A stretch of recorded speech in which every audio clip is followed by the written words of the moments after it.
ఆఫీస్కి వెళ్ళే ముందు ఎస్ఆర్ శంకరన్ని గుర్తుపెట్టుకోండి. ఆఫీస్లో మీ దగ్గరికి పేదవాళ్ళు వచ్చినప్పుడు వాళ్ళకు సహాయం అందించేటప్పుడు మీ తల్లిదండ్రులను గుర్తు చేసుకోండి. మన ఎవరి నేపథ్యమో ఆగర్భ శ్రీమంతుల నేపథ్యం కాదు. మన ఎవరి నేపథ్యమో అభివృద్ధి చెందిన దేశాల నుంచి ఇక్కడికి వలస వచ్చిన వాళ్ళం కాదు. మన నేపథ్యము వ్యవసాయము, మన నేపథ్యము గ్రామీణ ప్రాంతము. ఆ నేపథ్యం నుంచి వచ్చిన వాళ్ళు అది గుర్తు చేసుకుంటే చాలు. తప్పు చెయ్యాలనుకున్నా తప్పు చెయ్యకుండా 10 మందికి సహాయం అందిస్తాం. చట్టం అనేది నథింగ్ బట్ కామన్ సెన్స్.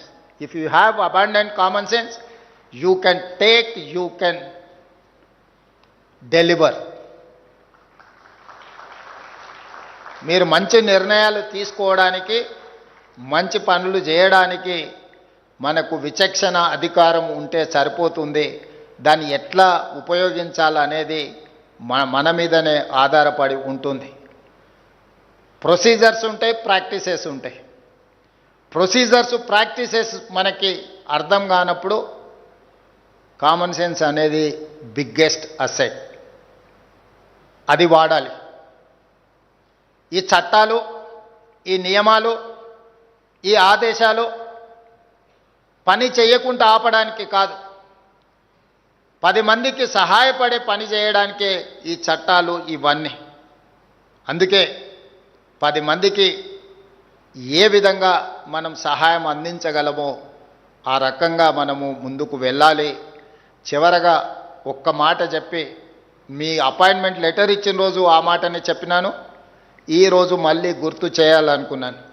రాజకీయాలలో, ప్రభుత్వ ఉద్యోగంలో 3 రకాల పరిస్థితులు ఎదురవుతాయి. చేరినప్పుడు చాలా గరంగా ఉంటాం, ఉడుకు రక్తం. కొంచెం దూరం పోయిన తర్వాత నరం, కొంచెం మెత్తబడతాం. ఇంకా కొంచెం దూరం పోతే బేషరం. గరం, నరం, బేషరం.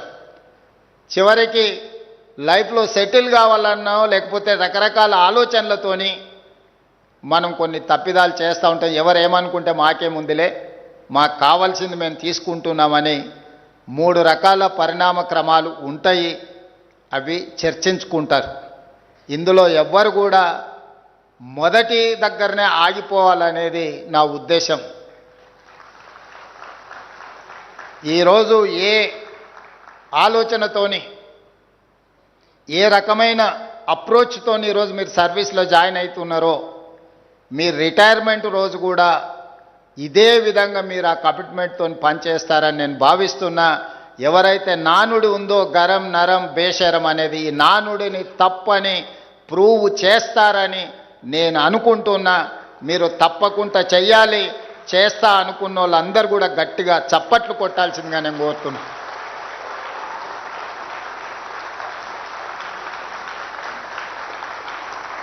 ఇక్కడ ఉన్న వాళ్ళకు కొంతమందికి పెళ్ళి అయి ఉండొచ్చు, చాలామందికి పెళ్ళి కావాల్సిన అవకాశం ఉండొచ్చు. అమ్మాయిలకేమో అత్తగారింటికి వెళ్తే తల్లిదండ్రులను చూసుకోవడం కష్టమైంది. అబ్బాయిలకేమో ఇప్పుడు ఉద్యోగం రాగానే అత్తగారు వస్తారు, తల్లిదండ్రులు కొంచెం ఏముందిలే అనేది వస్తుంది. అమ్మాయిలకైనా అబ్బాయిల